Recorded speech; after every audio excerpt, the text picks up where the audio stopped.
आप सभी को जय हिंद। आज के इस क्लास में हम लोग बेसिक टर्म ऑफ अकाउंटिंग के बारे में पढ़ने वाले हैं और जितने भी बेसिक टर्म ऑफ अकाउंटिंग दैनिक जीवन में यूज़ होते हैं, यानी कह सकते हैं अकाउंटिंग में यूज़ होते हैं, उन सभी को इस एक आधे घंटे के वीडियो में कवर करने वाले हैं।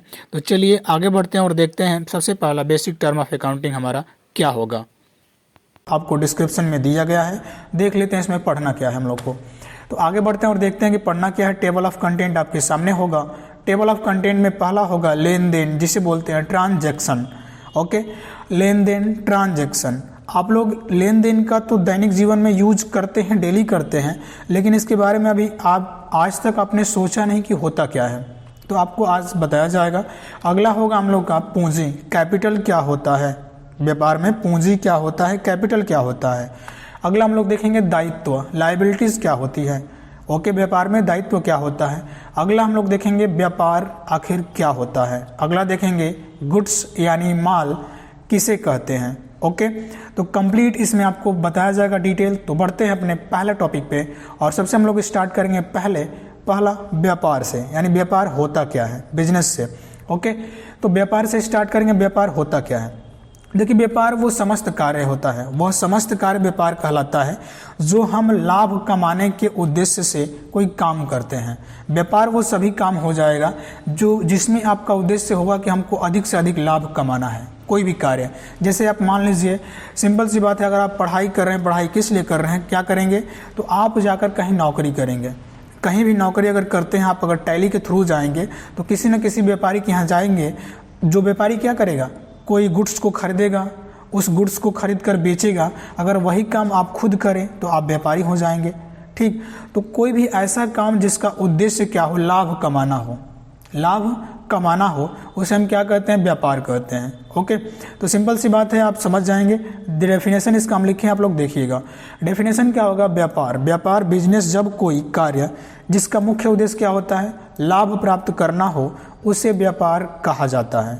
और ओके, आगे क्या है, काम शुरू करते समय लाभ की इच्छा रखना और उसके फल में लाभ या हानि होना, यही व्यापार है। ओके, व्यापार क्या है, कोई भी आप काम करेंगे तो या तो लाभ होगा या तो हानि होगा। अगर आप मान लीजिए एक किताब खरीद कर एक किताब को बेचते हैं और आपका उद्देश्य क्या है, लाभ कमाना, कि हम लाभ कमाएंगे इससे, तो वो आपका व्यापार है।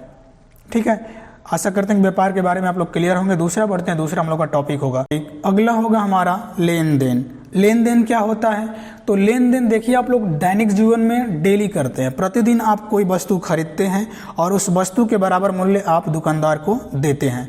तो इसका दो वर्ड लिखा है, क्या लिखा है, पहला लिखा है लेन और दूसरा क्या लिखा है, देन।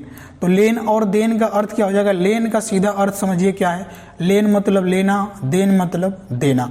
तो कोई भी अगर वस्तु आप खरीदते हैं, मतलब अगर मान लीजिए 100 रुपये का आपने वस्तु लिया, 100 रुपये का आपने वस्तु क्या किया, लिया, यानी लेन किया, तो 100 रुपये उस दुकानदार को या व्यक्ति को आप देन यानी देंगे भी।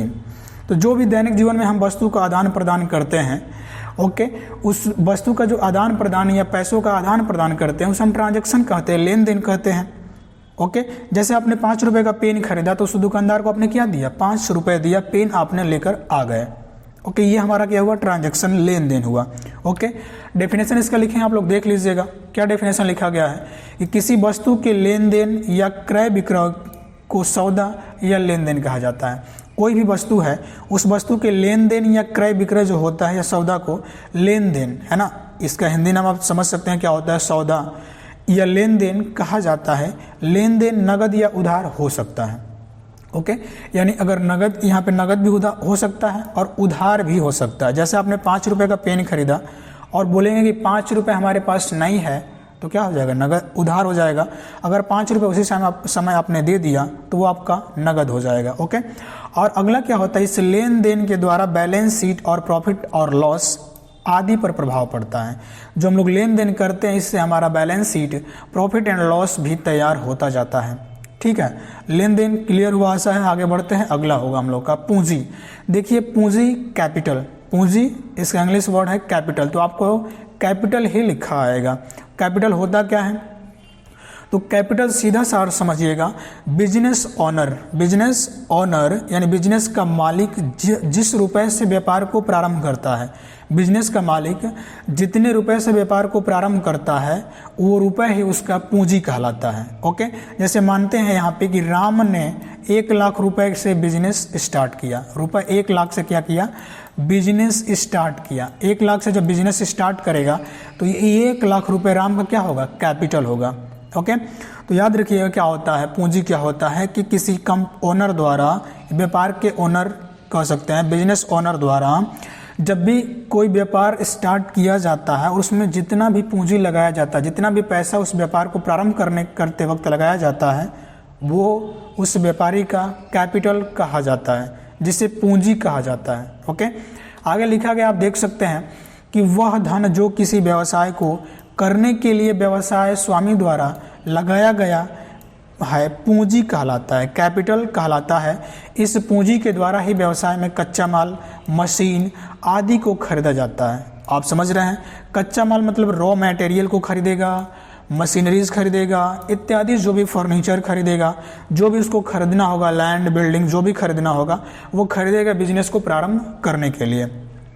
पूंजी का सीधा फंडा यहाँ पे देख सकते हैं क्या होता है। पूंजी अगर आपको निकालना होगा तो जितनी भी संपत्ति आपके पास है और देनदारी, उसमें से संपत्तियों में से अगर देनदारी को आप घटा देंगे तो वही आपका पूंजी हो जाएगा। जैसे मानते हैं अगर 100 रुपये आपकी संपत्ति है, 100 रुपये संपत्ति है और देनदारी यानी लाइबिलिटीज़ आप पे कितना है, 50 रुपये। लाइबिलिटीज़ कितना है, 50 रुपये आपका लाइबिलिटीज़ है, कर्ज है। तो आपका जो पूंजी बनेगा आप लोग तो बता ही सकते हैं कितना होगा। तो ये आपका कितना होगा, पूंजी बराबर संपत्ति माइनस देनदारियाँ। ओके, तो जितनी भी संपत्ति मान लेते हैं 100 रुपये आपकी संपत्ति थी, आपके पास देनदारी था 50 रुपये का, जो भी घट के बचेगा पूंजी ही होगा हमारा। तो पूंजी से आप लोग क्लियर है। चलिए बढ़िया, आगे बढ़ते हैं। पूंजी के बाद अगला होता है दायित्व, लाइबिलिटीज़। अगला हम लोग का होगा लाइबिलिटीज़ यानी दायित्व। तो ये दायित्व क्या होता है, इसका सीधा सा फंडा ये है कर्ज। सीधा सा अर्थ क्या है, कर्ज।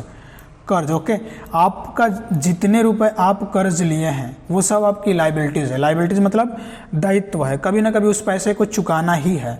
ओके, तो ये लाइबिलिटीज़ होता है, दायित्व। यानी क्या होता है कि जब भी कोई भी पैसा किसी व्यक्ति को देना हो वो क्या होता है, हमारा दायित्व यानी कर्ज होता है। तो आगे बढ़ते हैं कि यह वो राशि होती है जिसको हमें व्यवसाय में अन्य पक्षों को देनी होती है। ओके, लाइबिलिटीज़ होता क्या है, लाइबिलिटीज़ का मतलब एक कर्ज से है। ओके, जो एक क्रेडिटर का कर्ज होते हैं। क्रेडिटर मतलब क्या कह सकते हैं, क्रेडिटर मतलब होता है लेनदार का कर्ज होता है, जो आपसे पैसे मांगते हैं उनका कर्ज होता है, जो कंपनी के मालिक के संपत्ति के दावे से अलग होता है। जो कंपनी का ओनर है वो ये नहीं कह सकता लाइबिलिटीज़ को कि ये हमारी संपत्ति है, क्यों कि वो जो पैसा लाइबिलिटीज़ का है उसे किसी न किसी को देना ही है। ओके, तो ये क्या होता है, लाइबिलिटीज़ दायित्व। तो लाइबिलिटीज़ का सीधा अर्थ क्या होता है, हम समझ सकते हैं क्या, एक कर्ज से ही है। ठीक, आगे बढ़ते हैं। अगला हो जाएगा हम लोग का, अगला हम लोग का होगा आहरण, ड्राइंग। ड्राइंग कहते हैं, इसे क्या कहते हैं, ड्राइंग। आहरण क्या होता है, अब देखिए राम ने कोई बिजनेस स्टार्ट किया, उदाहरण देते हैं समझिएगा आप लोग। राम ने कोई बिजनेस स्टार्ट किया और राम क्या करता है कि सोचता है कि अपने बिजनेस से ही हम कुछ रुपए निकाल लेते हैं अपने पर्सनल यूज़ के लिए। तो जब भी याद रखिएगा, जब भी कंपनी ओनर, बिजनेस ओनर अपने खुद के यूज़ के लिए कोई पैसा, पर्सनल यूज़ के लिए बिजनेस से पैसा निकालता है उसे हम लोग ड्राइंग कहते हैं। उसे क्या कहते हैं, ड्राइंग कहते हैं। जैसे राम ने अपने बिजनेस से पर्सनल यूज़ के लिए 5,000 रुपये निकाले, ये 5,000 रुपये क्या होगा, राम का ड्राइंग, आहरण कहलाएगा। ठीक है, तो यहाँ पे देख लीजिएगा डेफिनेशन लिखा गया है कि आहरण ड्राइंग व्यापार का मालिक बिजनेसमैन अपने प्रयोग के लिए माल या पैसे व्यापार से निकालता है। ये ध्यान रखिएगा, ये क्या हो सकता है, गुड्स भी हो सकता है, पैसा भी हो सकता है, जो उस व्यापार से वो व्यापारी निकालता है, उसे क्या कहा जाता है, ऑनर कहा जाता है। क्लियर है, आगे बढ़ते हैं। अगला हम लोग का होगा, अगला होगा माल, जिसे हम कहते हैं गुड्स। गुड्स होता क्या है, तो बस इतना समझिएगा, गुड्स वो व्यापार में वो सभी वस्तुएं हैं जिनका उद्देश्य होता है उन्हें खरीद कर सेल करना और उससे लाभ प्राप्त करना। यानी खरीद बिक्री वाला वो सभी वस्तुएं जिनका उद्देश्य हमको उस वस्तु को बेचकर लाभ प्राप्त करना होता है, उसे गुड्स कहते हैं। उसे क्या कहते हैं? गुड्स कहते हैं। यहाँ तक क्लियर है? आगे बढ़ जाते हैं, इसको देखते हैं कि गुड्स यानी माल, जिसे केवल कंपनी में लाकर मुनाफा अर्जित करने के लिए बेचा जाता है। यहाँ ध्यान रखिएगा, मुनाफा अर्जित करने के लिए बेचा जाता है, उसे हम क्या कहते हैं? गुड्स कहते हैं। ओके, जैसे जब किसी वस्तु का निर्माण क्रय विक्रय के लिए उद्देश्य से होता है, जब भी कोई वस्तु का प्रोडक्शन हो रहा है यानी वस्तु को बनाई जा रही है, तो उसका उद्देश्य है सिर्फ क्या? क्रय विक्रय करना, यानी उसको खरीदना और बेचना और लाभ प्राप्त करना। वो सभी वस्तुएं माल कही जाती हैं। क्या कही जाती हैं? गुड्स कही जाती हैं। ओके, चलिए, तो यहाँ तक आशा करते हैं कि आपको क्लियर हुआ होगा। पहले हम शुरुआत करते हैं संपत्ति असेट से। ओके, और कम से कम समय लेते हुए इसको हम डिफाइन करने की कोशिश करेंगे और एग्जाम्पल की सहायता से इसको समझाने का कोशिश करेंगे। चलिए बढ़ते हैं सबसे पहले संपत्ति पे। संपत्ति यानी असेट। संपत्ति से आप लोग बस इतना ही समझिएगा, जो बिजनेस ओनर होता है, बिजनेस का स्वामी या बिजनेस का मालिक कह सकते हैं, जो उसके पास धन रहता है, जो उसका अपना धन रहता है या पैसा रहता है या गुड्स रहता है, वो सभी उसकी संपत्ति होती हैं, जो उसका होता है, किसी और का नहीं। अगर मान लेते हैं यहाँ पे राम है और राम का क्या है? राम का कि राम के पास 1 लाख रुपए अपने दोस्त का रखा है, तो ये 1 लाख रुपए उसका असेट नहीं होगा। तो बस इतना ध्यान रखिएगा, जो संपत्ति होता है वो बिजनेस ओनर की खुद की पैसा या खुद का गुड्स होता है। ओके, अब यहाँ पर बात करें कि संपत्ति होता क्या है, तो हम डेफिनेशन लिखे हैं, देखिएगा क्या लिखा है। व्यवसाय की वो सभी वस्तु जिस पर बिजनेसमैन का स्वामित्व होता है, ओके, संपत्तियां कहलाती हैं। इतना ही समझिए आप लोग, जिस पर बिजनेसमैन जो होता है, बिजनेस का ओनर का स्वामित्व यानी कह सकते हैं मालिकाना हक होता है, वही उसकी संपत्ति होता है। आगे है कि इसमें देनदार के रुपए को भी शामिल किया जाता है। जो डेटर होते हैं, डेटर क्या होता है, इसके आगे वाला टॉपिक हम लोग कहा होगा कि डेटर क्या होते हैं, है ना। लेकिन इतना समझिएगा, जो आपको पैसा देगा वही डेटर कहलाता है। तो डेटर के रुपए यानी देनदार के रुपए को भी शामिल किया जाता है। ये सभी संपत्तियां होती हैं। जैसे बैंक का शेष और नगदी, अगर आपके पास नगदी है वो भी आपका असेट है। बैंक में जो शेष आपके पास बैंक का बैलेंस है वो भी आपका असेट है। आपके पास जो भी फर्नीचर मशीनरी जो भी है वो भी आपका असेट है। मशीनरी है वो भी आपका असेट है ना। भूमि लैंड कह सकते हैं, ये सभी आपका असेट है। लेकिन ध्यान रहे, जो बिजनेस ओनर का है, जिसका मालिकाना हक बिजनेस ओनर का है, वही बिजनेस में उसकी संपत्ति है। ओके, आगे बढ़ते हैं। अगला हम लोग का होगा देनदार। देनदार यानी डेटर। इसको एग्जाम्पल की सहायता से हम समझाने का कोशिश करेंगे। सबसे पहले देखिए, हम मान लेते हैं यहाँ पे राम है, यहाँ पे राम है और राम क्या करता है, राम किसी दुकान वाले से, किसी शॉपकीपर से, यहाँ पे मान लेते हैं शॉपकीपर है, शॉपकीपर से 100 रुपये का वस्तु खरीदता है। कौन? राम खरीदता है 100 रुपये का वस्तु। तो ये राम 100 रुपये का अगर वस्तु खरीदा है ना, तो क्या करेगा, वस्तु भी लेकर आ जाएगा, पैसा भी लेकर आ जाएगा। ओके, यानी उधारी में जब खरीदारी किया है तो ये वस्तु को भी लेकर आ जाएगा, पैसे को भी लेकर आ जाएगा। लेकिन ये 100 रुपये कभी ना कभी इसको देगा ना, दुकानदार को तो देगा दुकानदार को। तो दुकानदार क्या बोलेगा कि राम हमारा डेटर है, राम हमारा डेटर है। कौन बोलेगा? दुकानदार बोलेगा कि नहीं? देनदार वही होता है, इतना बस समझिएगा, देनदार यही होता है जो आपको पैसा देगा। क्यों देगा? आपने उसको सर्विस दी होगी, गुड्स दिया होगा, उसके बदले में आपको पैसा देगा। तो राम यहाँ पे क्या हो जाएगा, राम वस्तु खरीद रहा है किससे? शॉपकीपर से, तो राम डेटर हो जाएगा और शॉपकीपर क्रेडिटर होता है। क्रेडिटर क्या होता है? लेनदार होता है। इसमें अगला टॉपिक हम लोग का क्रेडिटर ही होगा। अब इसका डेफिनेशन देख लीजिएगा कि कोई व्यक्ति या संस्था जो किसी व्यापारी से क्रेडिट सेल ऑफ गुड्स, मतलब कहता है कि इस वस्तु को आप उधार में दे दीजिए और उसका हम पैसा आपको इस वस्तु को बेचकर हम क्या कर सकते हैं, दे देंगे, कि अकाउंट पर कर्ज लेकर वस्तु बेचे और वस्तु का मूल्य भविष्य में अदा करे, तो वह व्यक्ति, वह जो व्यक्ति, यहाँ पे ध्यान दीजिएगा मिसप्रिंट है, वह व्यक्ति या संस्था या व्यापारी भी कह सकते हैं, व्यापारी का देनदार कहलाता है। वह व्यक्ति या संस्था उस व्यापारी का क्या कहलाएंगे? देनदार कहलाएंगे। तो बस इतना समझिएगा आपको कि देनदार क्या होता है, जो हमको पैसा देगा, है ना। जो व्यक्ति हमको पैसा देगा वो व्यक्ति हमारा क्या हो जाएगा? देनदार, और हम क्या हो जाएंगे? लेनदार। क्यों देगा? कि आपने कोई गुड्स दिया होगा, कोई सर्विस दिया होगा, उसके बदले में देगा। ओके, तो ये समझ में आ रहा है देनदार क्या होता है। आगे बढ़ते हैं अगला हम लोग का होगा लेनदार, जिसे बोलते हैं क्रेडिटर।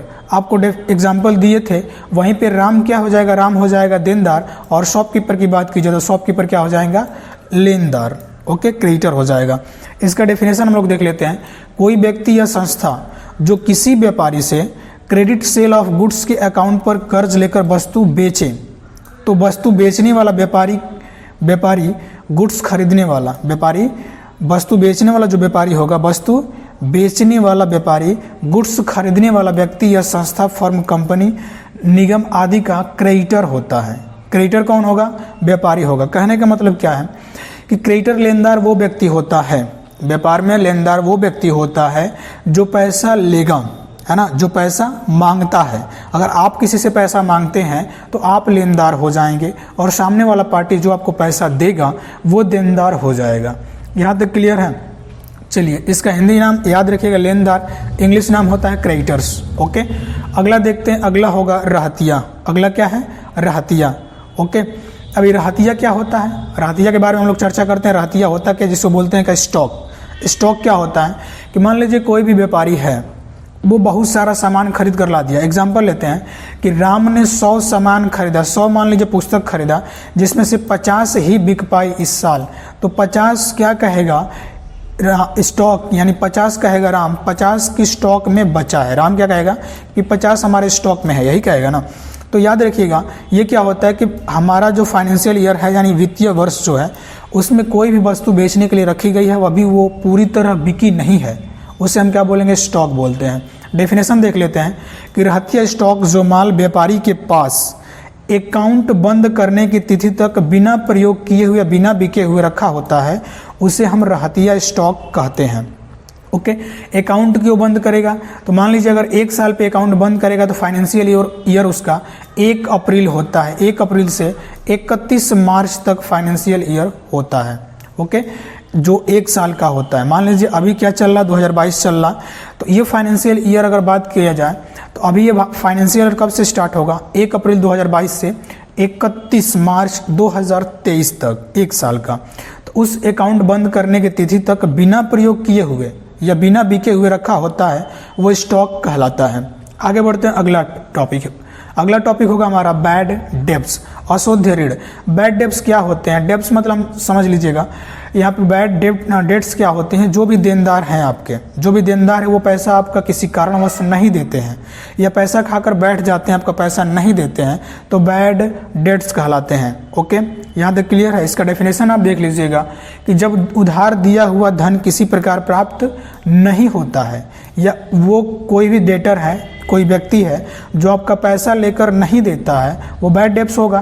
तो क्या होता है कि जब उधार दिया हुआ धन किसी प्रकार प्राप्त नहीं होता है, तो उतने धन को जितना प्राप्त नहीं हो सका, या उधार बिक्री की जो राशि प्राप्त नहीं हो पाती है, उसे हम क्या कहते हैं, बैड डेब्ट्स कहते हैं। कहने का मतलब क्या है, हमने उधार में कोई वस्तु बेच दिया, उसका मूल्य हमको मिला ही नहीं, यानी मान लीजिए वो व्यक्ति कहता है कि आपको हम पैसा नहीं देंगे, तो आप क्या कहेंगे, ये हमारा बैड डेब्ट्स है।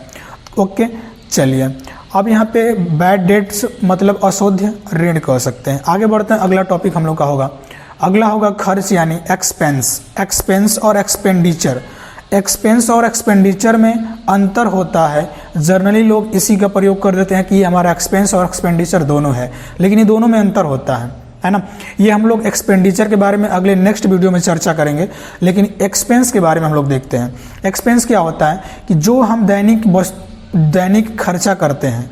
ओके, दैनिक खर्चा मतलब क्या, जो भी हम दैनिक वस्तु को प्राप्त करने के लिए जो भी हम खर्च एक्सपेंस करते हैं उसे खर्चा कहते हैं। जो भी दैनिक, मान लीजिए क्या होता है, हमने कोई गुड्स खरीदा, हमने मान लीजिए 1 लाख रुपए का कंप्यूटर खरीदा, और 1 लाख कंप्यूटर खरीदा तो 1 लाख रुपए हमारा व्यय हुआ, तो ये व्यय हुआ हमारा गुड्स पे। ओके, गुड्स पे हुआ, तो ये गुड्स पे व्यय हुआ तो हमारा क्या हो जाएगा, खर्चे होगा।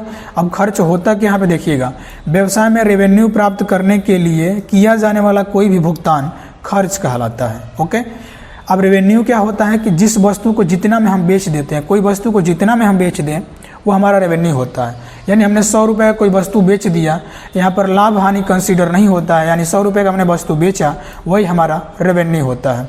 तो इस रेवेन्यू को हमने प्राप्त करने के लिए जितने रुपए की वस्तु को खरीदा था वो हमारा क्या हो जाएगा, एक्सपेंस हो जाएगा।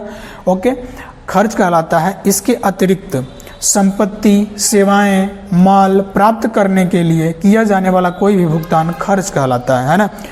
अब यहाँ पे देखिए संपत्ति की बात हो रही है। संपत्ति देखिए, संपत्ति क्या होता है, जैसे आपने गुड्स खरीदा, उस गुड्स को आप बेचेंगे, उस गुड्स को बेचेंगे अगर, तो जो आपका खरीदने वाला व्यक्ति होगा डेटर, वो आपका क्या कहलाता है, वो आपकी असेट कहलाते हैं। डेटर वो क्या बोलते हैं, असेट ही तो बोलते हैं। तो आपकी संपत्ति उससे आएगी, ठीक है। तो खर्च क्या होगा कि जो भी हम दैनिक भुगतान करते हैं या व्यवसाय में रेवेन्यू प्राप्त करने के लिए किया जाने वाला कोई भी भुगतान खर्च कहलाता है। इसके अतिरिक्त संपत्ति, सेवाएं, माल प्राप्त करने के लिए किया जाने वाला कोई भी भुगतान खर्च कहलाता है। क्लियर है। आगे बढ़ते हैं, अगले टॉपिक, हमारा अगला टॉपिक होगा हानि, लॉस। अब ये लॉस क्या होता है, लॉस के बारे में बात किया जाए तो देखिए लॉस क्या होता है, हानि, ये शून्य लाभ से होता है। शून्य लाभ, कोई लाभ हमको नहीं हुआ, मतलब कि हमने कोई वस्तु को खरीदा था और उस वस्तु पे कोई हमको लाभ भी नहीं हुआ और लगाए गए पैसा, जो हमने पैसा जितने में खरीदा था, उसको जितने रुपए खर्च कर कर खरीदा था वो पैसा भी हमको नहीं मिला, तो हम क्या कहते हैं, हमको हानि हो गई, हमको लॉस हो गया, ठीक है। तो शून्य लाभ से होते हैं, मतलब कोई हमको लाभ नहीं हुआ और लगाया गया पैसे भी हमारा डूब गया, यानी समाप्त हो गया कह सकते हैं। वो क्या कहलाता है, हानि कहलाता है। आगे बढ़ते हैं कि हानि का अर्थ शून्य लाभ से है। याद रखिएगा कि हानि का अर्थ शून्य लाभ से है। व्यवसाय में किसी कारण से हुए नुकसान है। हानि क्या है, व्यवसाय में किसी कारणवश हमको नुकसान हो गया, किसी कारणवश नुकसान हो गया। जैसे मान लीजिए हमने वस्तु लाया था, उसमें सड़ गई या आग लग गया, तो क्या हुआ, हमारा हानि तो हुआ, नुकसान है। इसमें व्यवसाय के व्यय के आगमन को सूचित किया जाता है, मतलब इसमें जो व्यवसाय के व्ययों के आगम को सूचित किया जाता है, मतलब जो भी हम व्यय करते हैं उसके जो व्यय करके वस्तु को लाते हैं उसको सूचित किया जाता है। दूसरी मद कोई ऐसा निर्णय जिससे, इसमें क्या होता है, देखिए पहला तो हो जाता है क्या, हमने व्यवसाय में कोई वस्तु को लाया था, एक बार फिर से सुनिएगा, इसमें क्या होता है, व्यवसाय में हमने किसी वस्तु को लाया था, ओके, वो उसको सूचित करता है कि जो आपने वस्तु को लाया था उससे कोई भी हमको लाभ नहीं हुआ। दूसरा ये होता है कि हमने कोई ऐसा निर्णय लिया, मतलब हमने ऐसा कोई डिसीजन लिया जिस डिसीजन से हमको कोई कंपनी में हमको लॉस हो गया। जैसे हमने डिसीजन लिया कि ये मशीन लाएंगे तो हमको इतना प्रोडक्शन होगा, लेकिन वो मशीन ही खराब निकली। ऐसा डिसीजन से हमें लाभ प्राप्त नहीं होता है। जैसे चोरी हो गया वस्तु, आग लग गया वस्तु, ये सब क्या होता है, ये हमारा हानि तो होता है। ओके, अगले टॉपिक पे बढ़ते हैं। अगला टॉपिक हम लोग का होगा लाभ, प्रॉफिट। प्रॉफिट क्या होता है कि देखिए, प्रॉफिट आप सीधा समझिएगा, हमने कोई वस्तु को 100 रुपये का लाया था, 100 रुपये का लाया था, बेच कितने में दिया, तो 200 में बेच दिया। कितने में बेच दिया, 200 में। तो हम कह सकते हैं कि सीपी यानी कॉस्ट प्राइस और सेल प्राइस, तो सेल प्राइस और कॉस्ट प्राइस के अंतर को हम क्या बोलते हैं, प्रॉफिट बोल देते हैं। यानी जितने में वस्तु हमने खरीदा था और जितने में बेच दिया, तो जितने में बेच दिया उसमें से हम अगर कॉस्ट प्राइस को घटा दें तो क्या हमारा मिल जाएगा, ये हमको कितना रुपए लाभ हुआ, तो ये 100 रुपये हमारा यहाँ पे लाभ हुआ, 100 रुपये लाभ हुआ, प्रॉफिट कहलाता है। ठीक, आगे बढ़ते हैं। प्रॉफिट क्या होता है कि लेन देन के द्वारा होने वाले प्राप्त मौद्रिक लाभ जो होता है, मतलब रुपए पैसों का जो लाभ होता है से है। जैसे किसी संपत्ति के विक्रय से होने वाला लाभ या किसी वस्तु को क्रय मूल्य से ज़्यादा में विक्रय करना। हमने पहले ही आपको बोल दिया था, पहले ही आपको हमने बोला था कि किसी वस्तु को मान लीजिए हमने 100 रुपये का वस्तु लाया था, कितने का, 100 रुपये का, बेच कितने का दिया, 200 का, तो ये हमारा लाभ ही तो है। हमने 200 का बेच दिया, 100 रुपये का लाया था, तो हमको कितना लाभ हो गया, हमको 100 रुपये लाभ हो गया। आशा है क्लियर हो गया आपको। चलिए बढ़िया है, आगे बढ़ते हैं अगले पे। अगला हम लोग का होगा, तो पहले स्टार्ट करते हैं अपना टर्नओवर से। टर्नओवर क्या होता है, तो टर्नओवर को बस इतना समझिएगा, टर्नओवर क्या होता है, किसी खास समय में या किसी खास समय कह सकते हैं, या फाइनेंशियल ईयर। फाइनेंशियल ईयर कब से कब तक होता है, तो 1 अप्रैल से आपका कब तक चलता है, 1 अप्रैल से 31 मार्च। हम कह सकते हैं कि 1 अप्रैल 31 मार्च जो भी वर्ष दिया गया होता है, जो भी 31 मार्च जो भी वर्ष दिया गया होता है, इसका 1 साल का आपका फाइनेंशियल ईयर तो होता है। ओके, यानी 1 अप्रैल से स्टार्ट होता है, 31 मार्च पे ख़त्म हो जाता है। तो ये दिए गए खास समय में जो भी आपने बिक्री किया और उससे आपने प्राप्त जो भी आय किया, जो भी पैसा प्राप्त किया, वो 1 साल का आपका टर्नओवर हो जाता है। तो कोई खास समय दिया गया होता है, वो खास समय आपका 1 साल भी हो सकता है। ओके, अब आगे बढ़ते हैं। अगला होगा टर्नओवर में, देखिए होगा क्या, डेफिनेशन हम लिखे हैं, देख लीजिएगा। ये किसी विशेष समय में की गई कुल बिक्री को टर्नओवर कहते हैं। किसी विशेष समय में की गई कुल बिक्री को टर्नओवर कहते हैं। ओके, विशेष समय का बस इतना ही मकसद है कि कोई भी समय दी गई होती है आपको, या 1 साल का दिया गया हो, या जो भी आप दिखाना चाहते हैं कि हमारा छमाही टर्नओवर इतना है, सालाना टर्नओवर इतना है, या जो भी आप दिखाना चाहते हैं वो आपका समय होगा। ओके, तो जितना आप कुल बिक्री कर लेंगे, जो आपको आय प्राप्त होगा कुल बिक्री से, उसी को हम क्या बोल देंगे, टर्नओवर कहते हैं। ठीक है, अगला बढ़ते हैं अगले टॉपिक पे। अगला होगा लागत यानी कॉस्ट। अब कॉस्ट क्या होगा, लागत। एग्जाम्पल सुनिएगा, अगर मान लीजिए आप बाज़ार जाते हैं, 100 रुपये का की कॉपी लाते हैं, 100 रुपये का कॉपी लाते हैं, और आपका कोई दुकान है, आपका दुकान है। ओके, दुकान है तो ये क्या है, 100 रुपये आपके लागत पे तो आ गया, लेकिन इसको आप बेचना चाहते हैं अधिक मूल्य में, वो तो अलग बात है कि आप कितना में बेचना चाहते हैं, लेकिन आप 100 रुपये तो खरीद कर लाए हैं, तो ये आपका लागत मूल्य होगा 100 रुपये। ओके, यानी जिस वस्तु को प्राप्त करने के लिए जितना मूल्य हम अदा करते हैं किसी व्यक्ति को, फर्म को, व्यापारी को, वो हमारा लागत होता है, कॉस्ट होता है। ओके, इसका हम डेफिनेशन लिखे हैं, आपको ध्यान से देखिएगा। ये किसी वस्तु पर या किसी वस्तु और सेवाओं पर, देखिए सेवा क्या होता है, सर्विस होता है। सर्विस के बारे में आप लोग परिचित नहीं हैं तो टैली में कंप्लीट बताया जाएगा। और वस्तु क्या होता है, तो एक गुड्स, आपको इसके अगले वाले वीडियो में सब बताया जा चुका है कि गुड्स क्या होता है, सर्विस क्या होता है। ओके, तो किसी वस्तु और सेवा को प्राप्त करने के लिए, ओके, करने के बाद जो इसकी राशि दी जाती है वह लागत कहलाती है। सिंपल सी बात है, जो कुछ हम खरीदते हैं, वस्तु खरीदे या सर्विस लें किसी से, तो कुछ मूल्य तो देना पड़ता है ना, ये हमारा लागत हो जाएगा। ये मुद्रा के रूप में भी हो सकता है और अन्य साधन के भी रूप में हो सकता है। अन्य साधन मतलब क्या, कि अगर मान लीजिए आप कोई वस्तु खरीदे हैं, उस वस्तु के बदले कोई दूसरी वस्तु आप दे दें, तो क्या हो सकता है, पैसों के रूप में यानी मुद्रा के रूप में भी हो सकता है, और किस रूप में, कोई वस्तु के रूप में भी हो सकता है। ठीक, चलिए अब आगे बढ़ते हैं। लागत के बाद होगा प्रमाणक, जिसे वाउचर कहते हैं। वाउचर क्या होता है, किसी भी ट्रांजैक्शन का एक लिखित प्रूफ यानी दस्तावेज होता है, ताकि हमें भविष्य में जिस व्यक्ति से हमने खरीदारी किया है या जिस व्यक्ति को हमने कुछ बेचा है, उससे पैसा प्राप्त किया जा सके।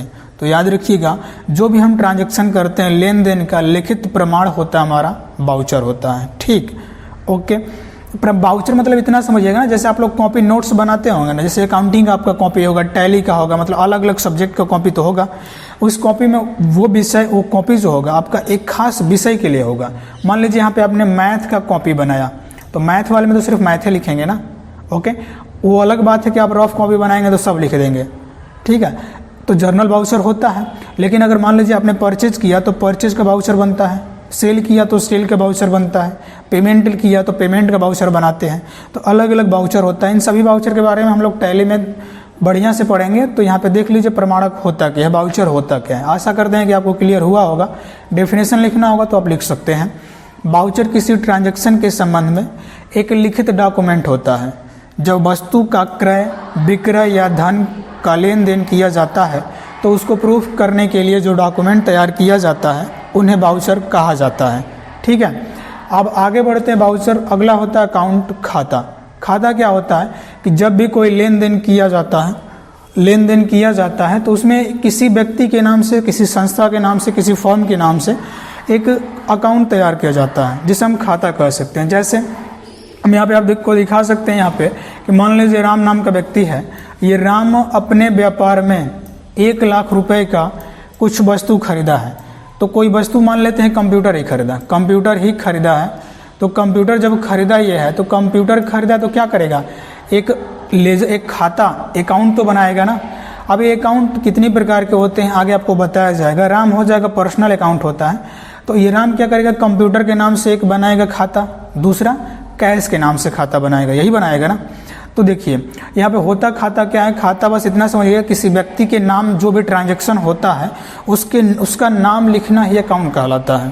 आप लोग बैंक में अकाउंट खुलवाते होंगे तो आपका नाम तो लिखता है, लेकिन आपके नाम के स्थान पर एक आपको नंबर देता है, क्योंकि नंबर क्या हो सकता है, नंबर समान नहीं हो सकता। जैसे आपका मोबाइल नंबर है, उसी प्रकार अकाउंट नंबर इसीलिए दिया जाता है कि आपका जो नंबर है, आपका नाम तो किसी से मैच कर सकता है, लेकिन वो नंबर दिया गया है वो नंबर किसी से मैच नहीं करेगा, है ना, तो वो भी आपका खाता ही खोलता है। चलिए यहाँ पर देख लीजिए कि यह किसी संस्था और ग्राहक के मध्य व्यापार को प्रदर्शित करता है, व्यापार को प्रदर्शित ही करता है। आपने जो ट्रांजैक्शन किया है, अब क्या करेगा, अगर मान लीजिए व्यापारी अगर लिखना चाहता है आपका नाम, तो मान लीजिए आपका नाम लिख लेगा Ram account, Shyam account, okay. इसी प्रकार कंप्यूटर अकाउंट, अलग अलग अकाउंट बना लेगा, तो प्रदर्शित करता है यह किसी आइटम, सर्विस और पर्सन विशेष से रिलेटेड ट्रांजैक्शन एक संस्था पर लिखे जाते हैं, है ना, एक स्थान पर लिखे जाते हैं, सॉरी स्थान पर लिखे जाते हैं। स्थान मतलब अगर मान लीजिए यहाँ पे कोई स्थान आपका लिखने वाला है, जैसे आप बाउचर बना रहे हैं, बाउचर की एंट्री कर रहे हैं, उसमें कोई ना कोई अकाउंट तो ऐड करेंगे ना, ओके।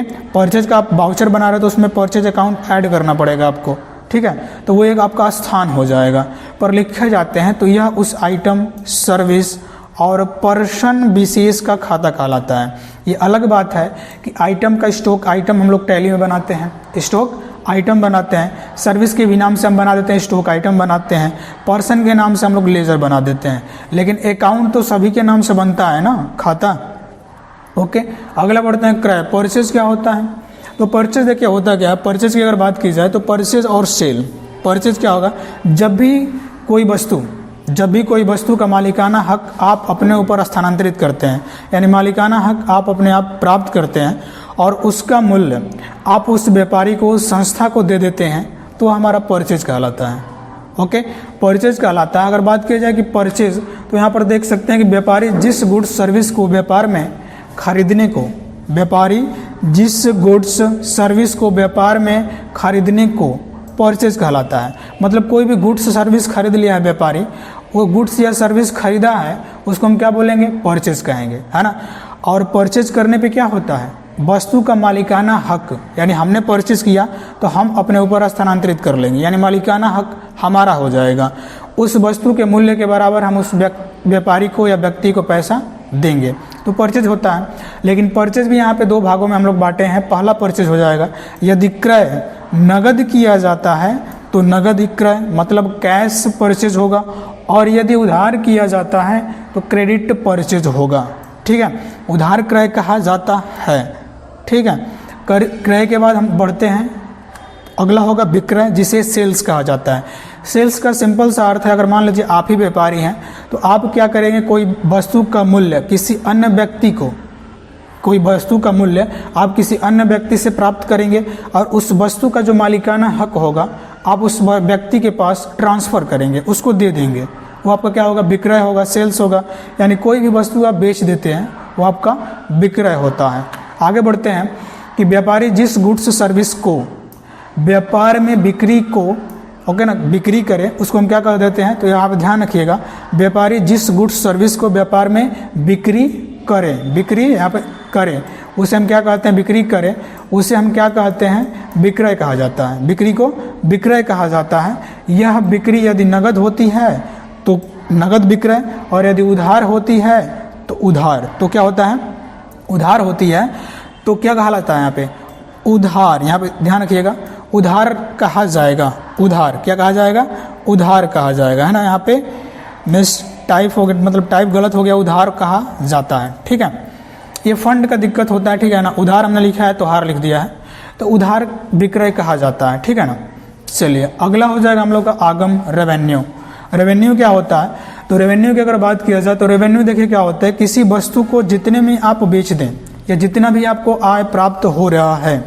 अगर मान लेते हैं यहाँ पे कि अगर राम ने, यहाँ पे राम ने क्या किया है कि 100 रुपये का कोई वस्तु खरीद कर, 100 रुपये का कोई वस्तु खरीद कर उसको 200 में बेच दे, तो 200 में बेच देगा तो राम का 200 क्या हो जाएगा, रेवेन्यू। यही जितना मतलब जितना उसको आगम, जितना पैसा उसको मिला वही उसका रेवेन्यू होता है। अगर ये अलग बात है कि राम अगर 100 रुपये का वस्तु खरीद कर उसको 50 रुपये में बेचता है तो ये भी उसका रेवेन्यू ही होता है, ओके, ये भी उसका रेवेन्यू ही होगा। मतलब कहने का मतलब सीधा अर्थ है कि रेवेन्यू किसे कहते हैं, जिस वस्तु को जितने में आप खरीदे और जितना में आपने बेच दिया, यानी वस्तु को जितना में आपने बेच दिया वही आपका रेवेन्यू होता है, ठीक है ना। अब वो अलग बात है कि आपको लाभ हुआ कि हानि हुआ, लेकिन जितने में आप वस्तु को बेचे वही आपका रेवेन्यू होगा, यानी प्राप्त आय को हम रेवेन्यू कहते हैं। आगे देखिए, अगला है किसी स्रोत द्वारा प्राप्त होने वाली ऐसी आय है। रेवेन्यू क्या है? किसी ऐसी स्रोत द्वारा प्राप्त ऐसी आय है जो कि नियमित रूप से आती रहती है। कहने का मतलब क्या है कि आप अगर मंथली आप देख रहे हैं कि हमारा आय इतना है ना। रेवेन्यू को ये भी कह सकते हैं कि नियमित आता रहता है। नियमित मतलब क्या है? अगर उसको मंथली कंसीडर कर रहे हैं आप या ईयरली कंसीडर कर रहे हैं तो आपका वो नियमित आता रहेगा, वही आपका रेवेन्यू होता है। नहीं तो आपको अपने भाषा में हम बता ही दिए कि किसी वस्तु को जितने में आप खरीदने से मतलब नहीं है, जितना में आपने बेच दिया वही आपका रेवेन्यू यानी आगम मूल्य कहलाता है, ठीक है। तो यहाँ तक ओके। और आगे हो जाएगा कि इसके अंदर माल के विक्रय से प्राप्त होने वाली राशि को भी शामिल किया जाता है, ठीक। इसके अंदर क्या होता है कि जो भी हमने गुड्स सेल किया विक्रय किया से प्राप्त होने वाली राशि को भी शामिल किया जाता है। कहने का मतलब जितने में हमने सेल कर दिया प्राप्त आय को ही रेवेन्यू कहा जाता है, ओके। चलिए ठीक है, तो ये हमारा, चलिए तो इसके बाद हम लोग क्या करते हैं ना कि इसके बाद देखिए वीडियो ज़्यादा लंबा हो जाने के कारण, क्योंकि कोशिश हमारा है कि 15 मिनट का वीडियो बनाया जाए। वैसे हमारे चैनल पे 2 घंटे की भी वीडियो है, आप देख सकते हैं। टैली से संबंधित वीडियो है, आप देख सकते हैं। तो चलिए, टैली से संबंधित, पेरोल से संबंधित आपको वीडियो दिया गया है, तो आप अगर देखना होगा तो देख सकते हैं, चैनल पे विजिट करिएगा। तब तक के लिए जय हिंद, वंदे मातरम, भारत माता की जय। और आप अगर हमारे सेंटर के बारे में यानी संस्था के बारे में परिचित होना चाहते हैं तो ये देख सकते हैं क्या लिखा है, free computer centre Gahmar Ghazipur. ये केवल नाम के लिए फ्री नहीं है, वास्तव में यहाँ पे फ्री में पढ़ाई किया जाता है। तो आप कहेंगे कि यूट्यूब पे वीडियो क्यों बना रहे हैं, तो यूट्यूब पे वीडियो इसलिए बना रहे हैं कि अभी चुनाव चल रहा है और चुनाव में सेंटर बंद है, क्योंकि इसमें बन गया बूथ बंद है। तो जो हमारे सेंटर के छात्र हैं ना, उनको ऑनलाइन क्लास प्रोवाइड कराया जा रहा है, ठीक है। तो चलिए, धन्यवाद, जय हिंद, वंदे मातरम। मिलते हैं नेक्स्ट वीडियो में।